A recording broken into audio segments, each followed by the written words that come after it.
I mean, It wasn't. I mean, It wasn't it's clear cupcakes. that Lakers is the that Clippers good. played the better competition, though. Yeah, but like Casey said, though, at some point we gotta stop and give Denver credit because, Yeah, like, Denver's a good team. They're a really good team, and everybody's pistoling in a championship for LeBron. Like, you cannot discount a team that just came back twice from 3-1 and won both games. And I've always said it, LeBron has a pattern of losing to teams that are better than his team or deeper. They're not playing against a team. I mean, I'm not going to act like Denver can't go ISO ball because Jamal Murray definitely can. But this is a team that if they're at their best, they're moving the ball. They're sharing the ball. You have to check multiple people out there. I don't know, man. This presents a different challenge for them with the way Jokic plays too. I give Denver 2 games, and the reason I only give them 2 games is, and then they're going to be close throughout these 6 games. I only think, but they may get blown out of 1 game. But I give them 2 games to win because of Joker, but they're not going to win the series because of the bevy of big bodies that the Lakers can throw at them. They go small, they can put AD on Joker. He killed them during the regular season before they got to the bubble. They were 3-1 against them. They only lost 1 game. And if they want to go big now, JaVale McGee comes in more traditional. They even got Dwight Howard playing this series because they can throw bigs at him. And Joker is better than them. However, he's not faster than them. So granted, he takes McGee or Anthony Davis out on the 3-point line. They still can contest that shot because they don't fear that he's going to drive by them. Now, with his slow footwork, like the Clippers didn't handle by, he was up against Zubac. Zubac and him about the same speed. So he was blowing by Zubac and shooting over him with a bigger body. Now he has to shoot over length as opposed to just width. And, he's going to do his thing. He's going to have some good games, him and Jamal Murray. I'm not going to count them out, but I never put the Clippers in the conference finals because I told Brandon something is going to trip them up. I even told all of y'all the Lakers got a hard road to get to the conference finals. I said they got Portland, then they got Houston. But I said they had shooters that they had to get back. Here's the narrative. I just want to be real. I just want people to be real. Is Houston ever a playoff threat? Ever? But let's say this though. Cordell, because everybody hypes up Miami's defense and Boston's defense, which is great. And I heard somebody say, I forget who said it tonight, that Boston and Miami had the best defenses. You look at the best defense all season, including these playoffs in the bubble, it's been the Los Angeles Lakers. No question. The Lakers play defense. I'm not knocking that the Lakers play defense. I'm just knocking the fact that the Lakers' road to this point has been pretty simple. Houston's hard out. They played small ball and they bullied Houston. And when Houston came back, they had 23 that said, I'm not going to go for this. I'm getting to the bucket. Him and Jimmy Butler. I'm getting to the bucket. I'm just saying it's not hard to take Houston's heart because they can do that themselves once they miss 5 straight jumpers. Yeah. They'll do that themselves on their own.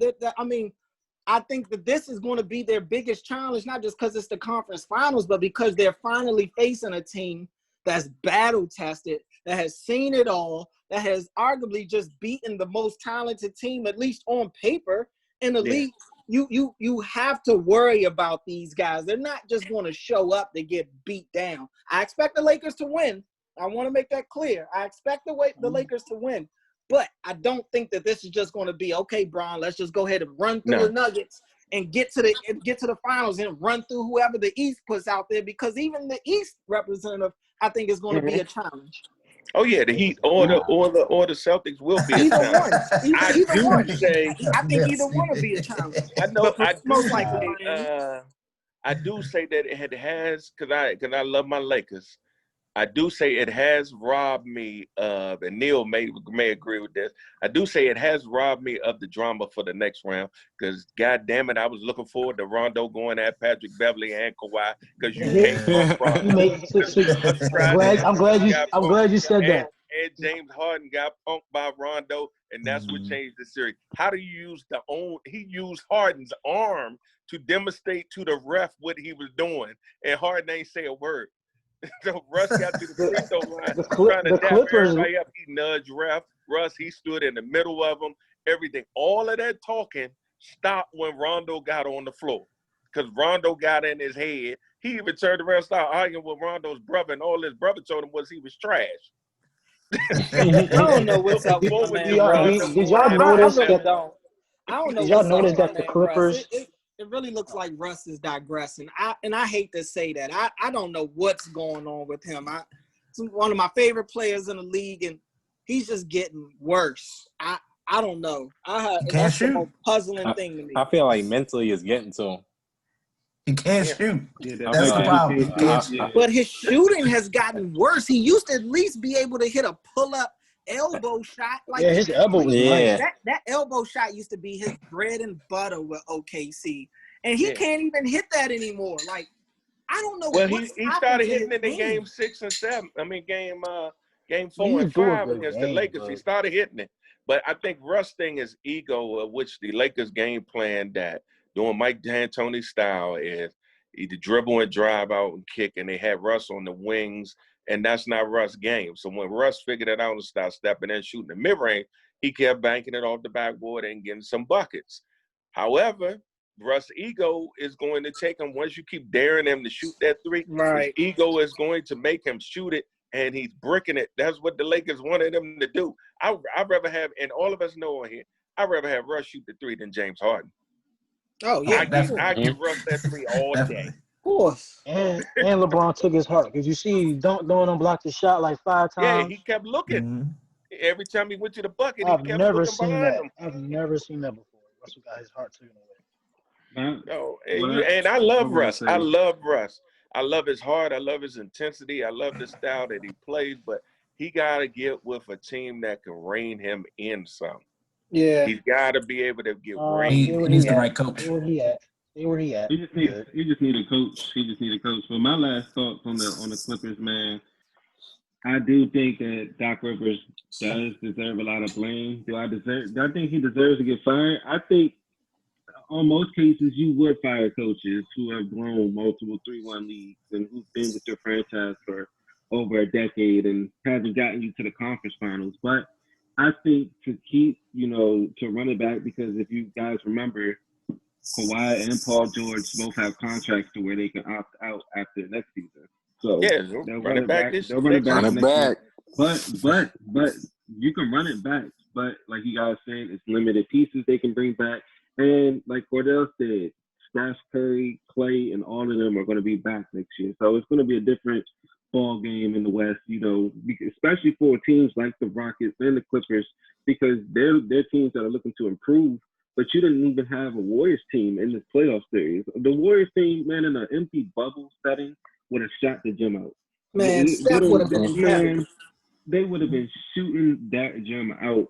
Like, it would have been Lakers, Warriors in this conference finals or something like that. But I give respect to Denver, but at the same time, I think this was the Clippers' last chance. And I think the reason you can be so hard on Kawhi, and I think, I agree that we are being a little bit unnecessarily, unreasonably hard on Kawhi a little bit, but he went 6 for 22 in a game 7.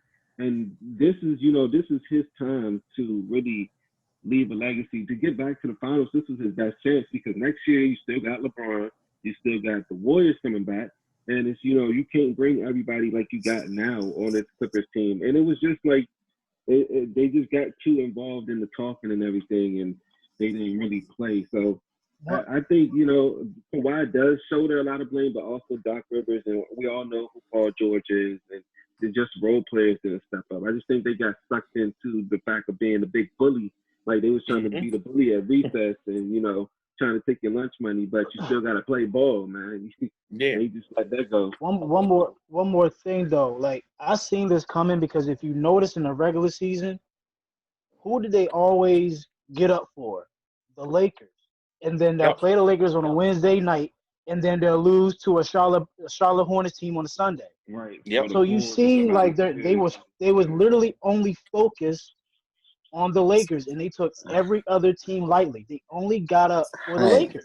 I always They were built to beat. They were built to beat LeBron. I'm against load management. They wanted to beat LeBron. No, I'm against load management. But like Neil said, they were built to beat the Lakers.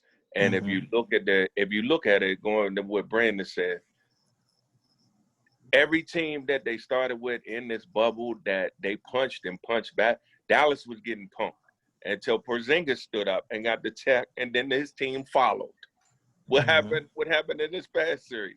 They would have lost if Porzingis was healthy. And the rest of them followed. So that became the fight for them. They were punking you, and they were like Golden State of old. You knew Golden State could go on a 30-2 run, and you knew the game would be over. And Draymond would start talking, he would start snatching the ball, and they would start running, and then you knew it was over. But nobody could match their firepower, so nobody could say anything. The Clippers, they could match their firepower, and once they had one dude that was going to try to scare you, is Morris, and then Harold would try to come along. And once they shut them down, they had no leader that could get a bucket in the fourth quarter, because if you're depending on Lemon Pepper to be your closer, it's not happening. Not when the Lemon Pepper can't be your closer when you got a team of Kawhi Leonard and Paul George. You can't put the ball in Lemon Pepper's hand, and nobody else demanded it. He had to close it out. And the odd man out, I hate to say it, the odd man out next year will be Montrezl Harrell. Montrezl Harrell he got Sixth Man of the Year. He got his trophy. He got his bonus. He gonna win bigger minutes next year.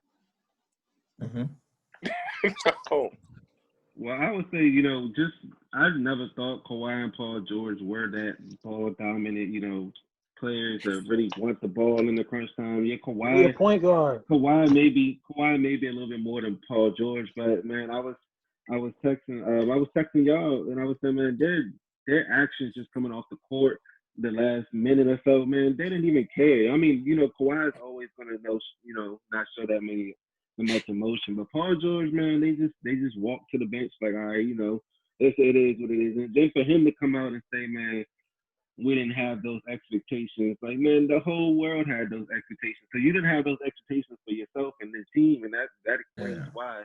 Like, going back to what Cordell said, he probably did have his bags packed, man. He was saying, they did vote to not continue the playoffs. He did open up, which is a serious thing about depression and anxiety in the bubble. But he was so ready to go home. It just looked like it on his body language. He didn't really want to be there anymore, And Kawhi was giving it all, and he was due to run into a flat, like that. It just sucks that it had to come in Game 7. And then for you to only attempt one shot in the fourth quarter or make one shot or something like that, that's not going to cut it. So I think he does deserve to be getting all this blame, but not to the extent to where the media is just blowing it up like, oh, I think the media is more so blowing it up for the people who are on that same wagon as Giannis being better than LeBron and all this stuff. They say that, Giannis and Kawhi is better than LeBron and this and that, but LeBron ain't never lost 3-1 series. Chris Paul has, Kobe has, D Wade has, all these good players. I don't think D Wade has, but all these great players have blown 3-1 leads, and they haven't. I mean, LeBron hasn't. So it's a difference between the two, and I laugh at it because it's funny to really think about the Clippers trying to bully their way to the conference finals, and they didn't even make it there. I mean, they was talking trash to Dame, and I really enjoyed Dame. And yes. Oh, I love it so much. I'm a Dame fan, so I loved it. I love it. My favorite from Dame is when he said, somebody said, man, Patrick Beverly gonna be down there in a hoodie and some black Air Forces. He said, nah, he gonna be in the Timbs with that beach work.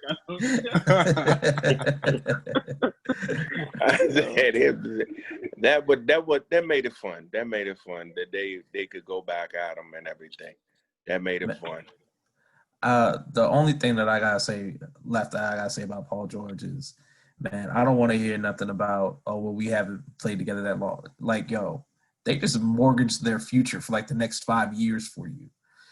The expectation is, no, you're supposed to at least make it to the conference finals at the very least. Like we traded for you and we mortgaged our future for us to lose in the second round. We could have kept all our players and left in the second round. That's a losing mentality. It's a win now losing situation. Mentality. They're not going to win because of that. They're not. You trade your picks for a win now situation. Right. But let me ask